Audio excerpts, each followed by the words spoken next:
What's up, Sean? What's up, guys? I'm sure there's a lot of things going on emotionally heading into this fight, but I'm curious for you, what is the most important thing here? Getting the title back or beating Merab and proving you can beat him? Beating Merab, 100%. Like, I wanted the... Even if Merab would have lost to Umar, like, part of me just wanted the Merab fight back. So, the Merab, for sure. Is part of that because you feel like you came pretty close to actually beating him first time round, and it's just a couple of little adjustments that'll make the difference? No, it's just losing. Like, after the first Cheeto fight, like, I wanted that fight back so bad, but I was like, I knew I'd get it back eventually. It had to make sense, timing. This one's the same thing. It's just like, I just got to get that one back. It's funny, I feel like the narrative's somewhat changing about your first fight. After the first fight, everyone's like, oh, Merab washed him, it was an easy win for Merab. But now people are going back and rewatching it and realizing it was a little closer, especially that fifth round. What do you feel about that first fight, and what do you think people were missing in the moment to not realize it was actually that close?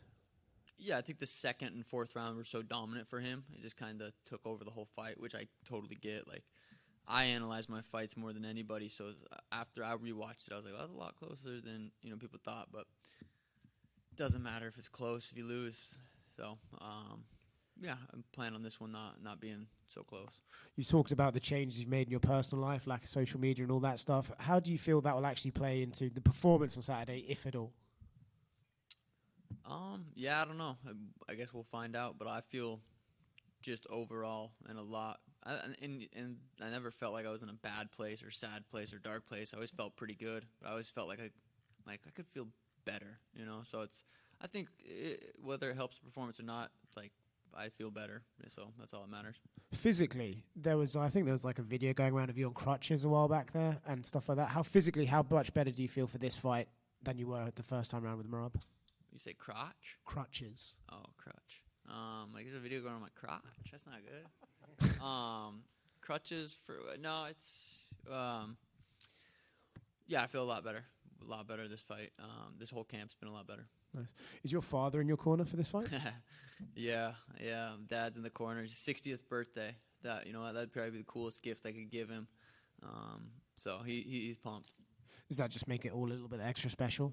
Just have him there, or? It does. It'll be cool. He gets nervous before the fight, so it'll be kind of, for me, it'll be kind of funny to watch him in the back, and because all the boys, all the corner, like, we've been through this so many times. Like, we're very calm in the back. It's just, another Saturday night for us, but for him, it'll be funny to watch him pretend to be calm. He'll just be like, best of luck.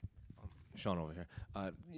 Outside of all the changes you said you've made to your life, but you had a new son, you saw your daughter get her first stripe, you're building a house. So I guess just outside of the stuff that people have been asking you about, just how's life been in general since that first fight? Been good. Nothing to complain about. Had a healthy baby boy a couple weeks ago. Hey, that's just like, all this stuff is fun, and I get to do this. Like, this is all good, but it's like that Sunday rolls around. It's like back to being dad, back to the family. So that's all this provides to be able to live the life we get to live, and I'm super grateful for it. But yeah, it's puts it in perspective what life's all about. That line you said you were too attached to that sugar character that was on the countdown. Is that why you didn't dye the hair or anything for this fight, or you just didn't want to sit down for it? I just didn't want to sit down for it. I love the pink hair. It's fun, but it's a process, and I was just kind of.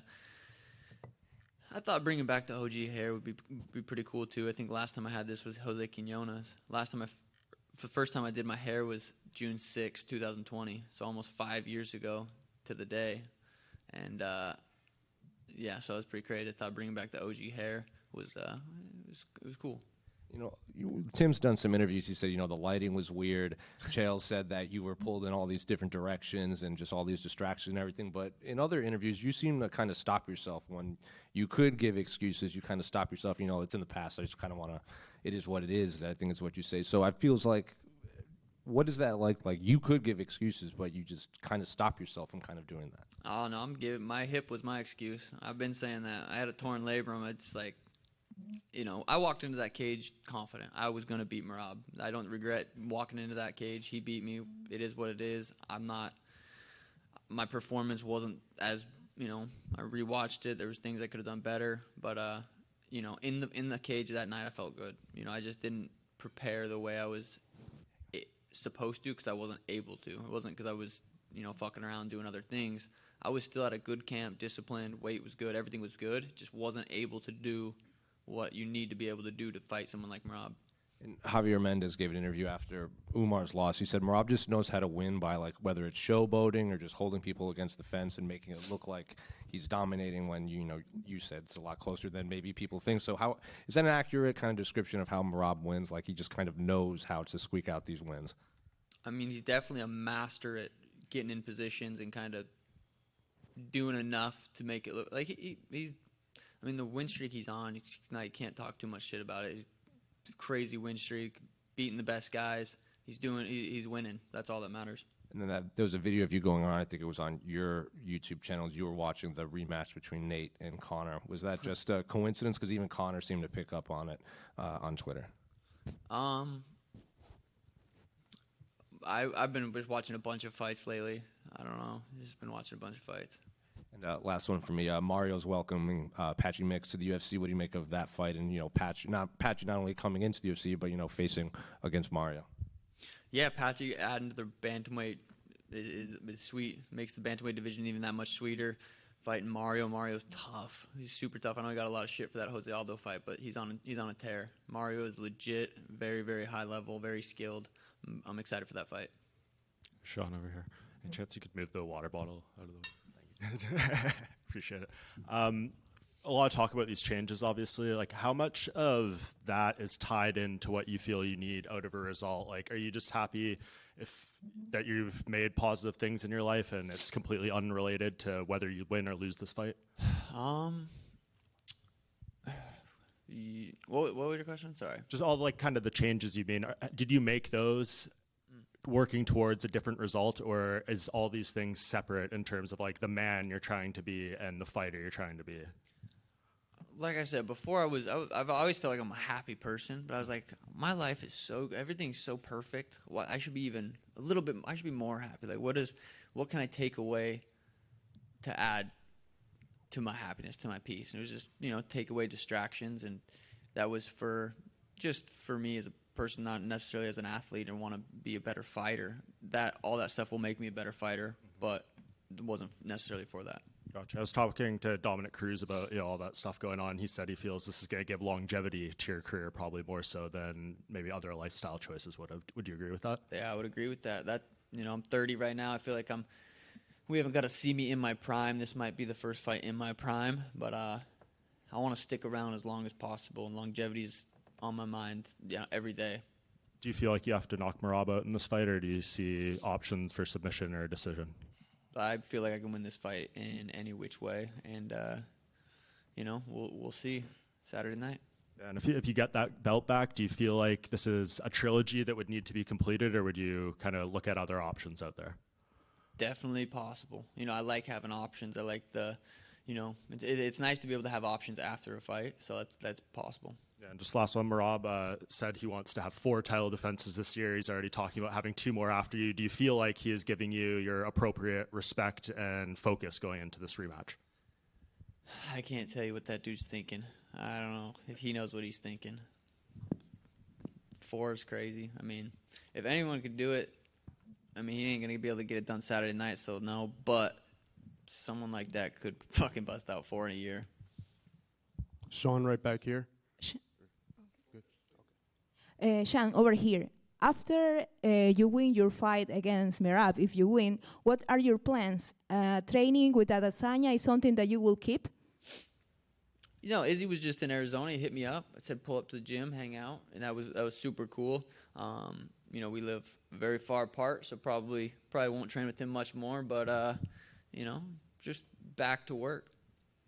And who is next? Do you have someone in mind? Maybe Cory Sanhagen? Like I said, the Merab trilogy could be there. Peter Yan rematch could be there. Corey could be there. There's so many options after this fight, but pointless talk about until maybe Sunday rolls around. We can answer that. And is it possible that maybe in the future, if the UFC fans asks for it, we'll see the Sean O'Malley and Chito Vera trilogy? Did you see that last fight? Probably not. Okay, thank you. Sean, the last time you came off a loss was when you finished Thomas Almeida and you went on that crazy streak to become champion. During this camp, did you ever reflect on those times, think about what it took to kind of buckle down and do what you did there and prepare to do something similar? No, I definitely, yeah, the Thomas Almeida fight was one of my favorite performances, one of my favorite knockouts. So, coming off that loss and coming back to that performance, definitely, I've watched that fight back a few times and would love to Thomas Almeida Merab. And I respect the life changes that you made, and I'm assuming that they helped you in other ways other than your professional MMA career. Did you feel refined, healthier in other aspects of your life? And if so, what were they? I just feel more slowed down. Like life's just a little bit slower in a good way. Thank you. Is like kind of on that same note, do you feel like maybe you're able to be more present with especially your family now that you're kind of maybe not distracted with that persona, that this Sean persona? 100%. What in what ways? Like, are you just doing more things with your family, or like, how does this kind of manifest? I just feel like I'm not. You catch yourself, even if I catch myself driving, like kind of surfing Instagram. Like, what the fuck am I doing? Just like catch myself and doing stuff like that, or like playing with my daughter, surfing X. Like, what am I doing here? So I feel like it just limiting those distractions. Definitely more present with the family, with training, with friends, just in general. And it just seems like in general, you got your father in your corner. You're talking about a lot better times with your children and that kind of thing. Do you just feel like you've grown a lot closer to your family, especially now that you're 30? I enjoyed my 20s. 20s were good. I feel like 30 was time to really grow up, and I'm very happy with how my 20s played out. I was able to stay dialed. I stayed disciplined. I was always focused. I never was lacking in fight camps, and never was an issue. I just now feel like I'm just evolving. Do you think you would have gotten there if maybe that fight in September didn't go the way it did, if you'd won that fight?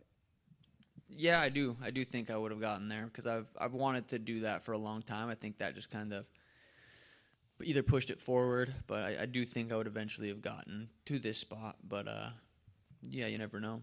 And then one more question about the fight itself, the fact that this is a rematch. You're no stranger to rematches now. How much do you kind of, especially from your first experience with Cheeto and everything, how much do you draw upon the fact that you've had time in the cage with this person to be able to help you in this case?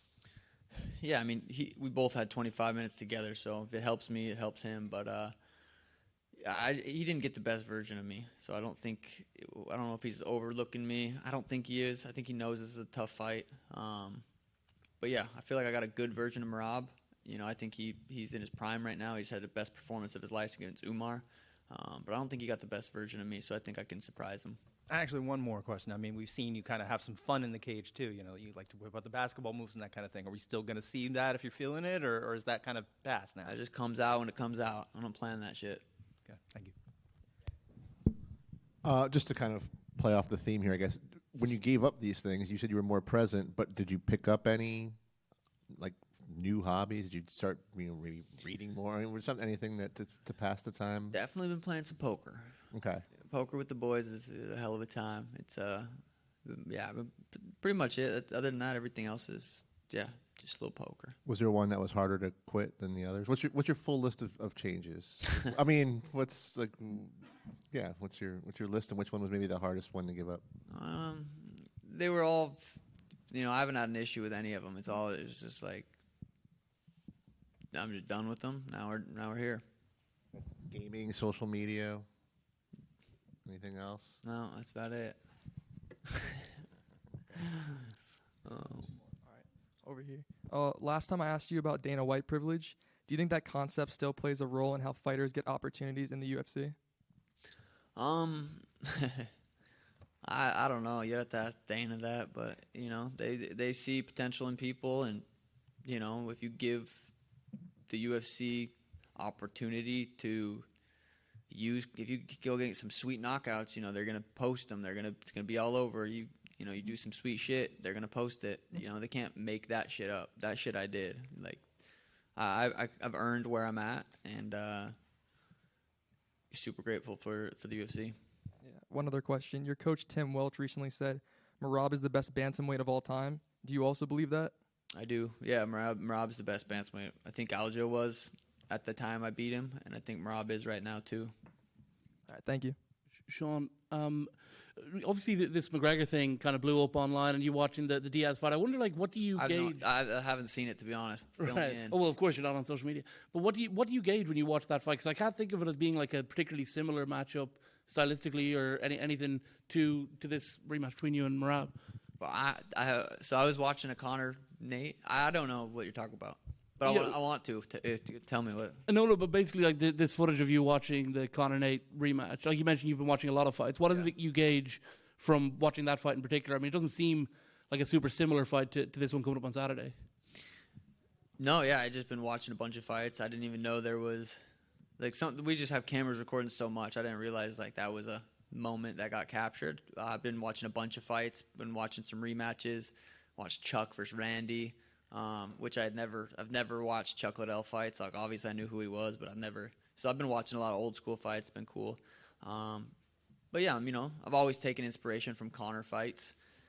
I watch Connor fights more probably than my fights more, but I've watched a lot of Connor fights. But what did Connor say? Well, he was very complimentary. He was basically comparing the way you're preparing for this fight to how he prepared for Nate too, and it seems as though the relationship's back on track between you two. Hell yeah, I'll take it. Are you happy about that? Like obviously I know it's been rocky with you two, but it seems like now all good again. I'll forever be a huge Connor fan. I feel grateful to be able to watch his come up like in my generation. Like I watched it happen. So I think we'll look back.